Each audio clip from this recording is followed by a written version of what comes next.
বাকি আছে আমার কাছে দেন। 10টা বাজে এখন এইসো রান্না করতে। কেন গো আম্মা, আমি তো প্রত্যেক দিনই 10টা বাজে আসি। আপনি যেমন আমার ছেলেরে কোন আপনার ছেলে এসে ঘুম দিয়ে উঠি যে 10টায় উঠে কাম করতে হয়, এইগুলাই দেখবো না? এতদিন তো আমার নামে মিথ্যা বদনাম কইছেন, আমার সামনে থেকে আমি সত্যি। আমি একটু আমার মাইয়ের বাড়ি যাইতাছি, ওর শরীর ভালো না, কইছে রান্না বান্না সব করে নিয়ে যাইতে।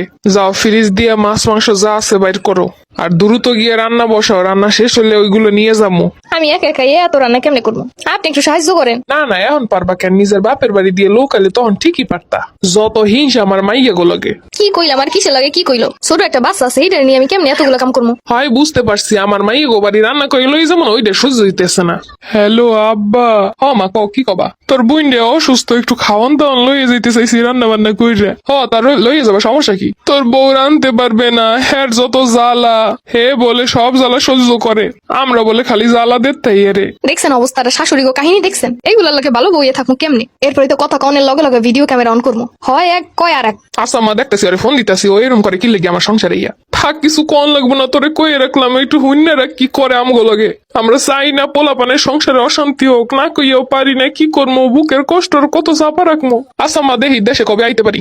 না আব্বা থাক, তোর এইসব টেনশন করা লাগবে না, আমরা আসছি যেমনি আসছি সহ্য করে নিতে আসি, সমস্যা নাই। তুই কাজ কামে মনোযোগ দে, তুই যদি এখন এইগুলা গড়, তোর ভবিষ্যৎ ভালো হইব। আমগরেও পাডা ঘর বাড়ি এখনো পর্যন্ত কাম শেষ হয় নাই। ওইদিকে আবার তোর বোন জামাইও বলে সমস্যায় আছে, একটু টাকা পয়সা দিয়ে হেরেও সাহায্য করা লাগবে এনে। দেখছো কোন কাহিনী দিয়ে যে কোন কথা কইবো বুঝার কোনো উপায় নেই। আসল কাহিনী হইলো মাইয়া জামা লেগে টাহা লাগবো, ঘর বাড়ি করবো, বাহি আছে যে হেডু লেগে টাহা লাগবো। আর শুরুতে আমার খারাপ বানাই লইলো। তোমার আম্মাই যা কইছে তুমি এগুলো বিশ্বাস করে ফোন দিছো আমার কাছে। তুমি আগে আমার কথা হনো। হ্যাঁ আমি খালি বলছি সাহায্য করার কথা, আমি আল্লাহ বাসা নিয়ে কেমনে পারবো এই কথাটা খালি কইছি। আর হ্যাঁ তোমার কইছে তোমার বোন নাকি আমি সহ্য করতে পারি না, হিংসা করি, হেগো বাড়িতে কিছু দিলেই নাকি আমার জলে। আচ্ছা যাই হোক, আমি কিছুদিন পর আইতাছি, একটু সহ্য করো, ধৈর্য ধরো, তোমরা একটু শান্ত হও। আমি তো কইতেছি না আমি ধৈর্য ধরবো না বা সহ্য করবো না, আমি তো করতে করতে আইতাছি। আর তোমার এই কথাটা শুনতে শুনতে আইতাছি, একটু ধৈর্য ধরো আমি আইতাছি, একটু ধৈর্য ধরো আমি আইতাছি। আমিও ধৈর্য ধরে আসি, এবার আউনের পর সবকিছু উল্টো হইব। আব্বারে কেমন আছো তুই? এই তো মাসি বালাই। আর আমাকে কথা জিগান লাগবো না, আমরা আছি যেমন থার। সকালে 5টার সময় উঠে এখনো পর্যন্ত একটু বইতে পারি নাই। কেমন তোমার বউ কই? আর কইস না, তোর বউ রে 11টা বাজে, ঠান্ডার সময় বলে উঠতে কষ্ট হয়, বাচ্চা লইয়ে বলে উঠলে ঠান্ডা লাগে। আর মিথ্যা বানাই বানাই কোনের কোনো সুযোগ নাই শাউরি আম্মা। আপনি যে কাহিনীগুলো আমার লগে করছেন আর যত মিথ্যা কাহিনীগুলো আপনার পোলারে কইছেন, সব শুরু থেকে শেষ পর্যন্ত ভিডিও করে রেখে দিছি। আম্মা আমি তো দেশে আইতাছি, টিকিটও কাটে লাইছি। আব্বা একটু জানাইলিও না আগে হইতে, আরে হঠাৎ করে ছুটি নিয়ে লাইছি। ও না আব্বা আইতাছো, ভালো কথা। আই আবার কারো মনে কষ্ট দিস না।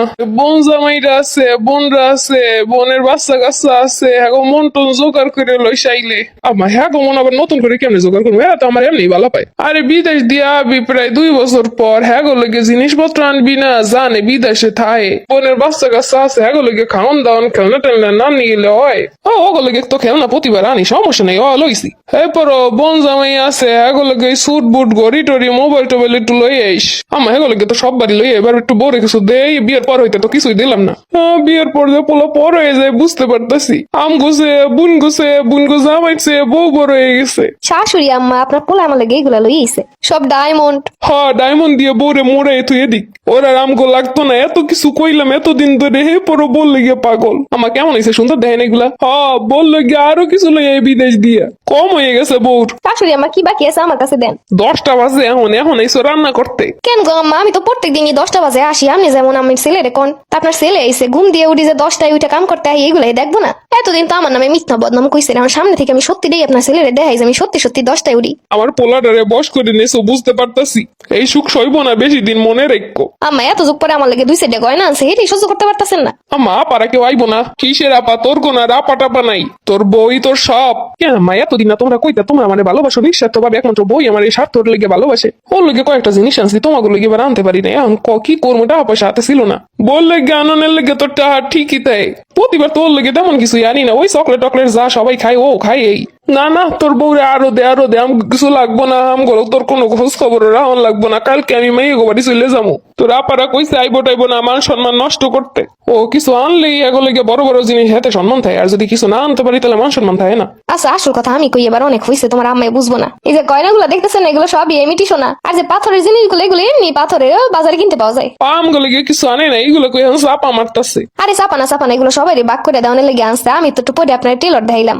দেখছো না আসলে স্বার্থ থেকে আরো ভালোবাসে আর আসলে সবসময় কারা পাশে থাকে সবকিছুর উপরে তখন বুঝলাম ফ্যামিলি বিয়ের পরে আরো বেশি স্বার্থপর হয়ে যায় আর বউ আপনি তাই আর বউ তো স্বার্থপর আমরাই বানাই শ্বশুর বাড়ির মানুষও যখন বোঝে না কষ্ট দেয় খারাপ কথা বলে স্বামীও যখন বোঝে না এরপর একটা মেয়ে যাইবো কই তখন তো সে স্বার্থের পিছনেই ঘুরবো অন্তত স্বামীর ভালোবাসা থাকলে মেয়েরা কোনোদিন স্বার্থপর হয় না না ওই যে সোনা আর তোমরা ডায়মন্ড মনে করছো যা সবাই বাক্স করে নেওয়া আর আপারে ফোন দিয়ে আইতে কও যে বললে কিছু আনে নাই জানছে সবার লেগে আনছে কোন বাবা আমরা স্বার্থে কিছু করি না তোর বউ খারাপ বানানোর লেগে এইসব করছে আর এতদিন যে এত মিথ্যা কথা কই আমারে খারাপ বানাইছেন হেগুলা কি লেগে করছিলেন কোনটা যে সত্য আর কোনটা মিথ্যা আমার পোলাই জানে তোমার আর কম লাগবো না হ্যাঁ আমি সব ভিডিও করে রেখে দিছি সব আপনার পোলাই দেখছে জানে সত্য কোনটা মিথ্যা কোনটা ওরে শাশুড়ি তুই ঘরে বই এই কাহিনী করো আর আমার পোলাটারে আমার থেকে দূরে সরাই দিছো মিথ্যা কইয়া ছেলের সামনে আর কত ভালো সাজবেন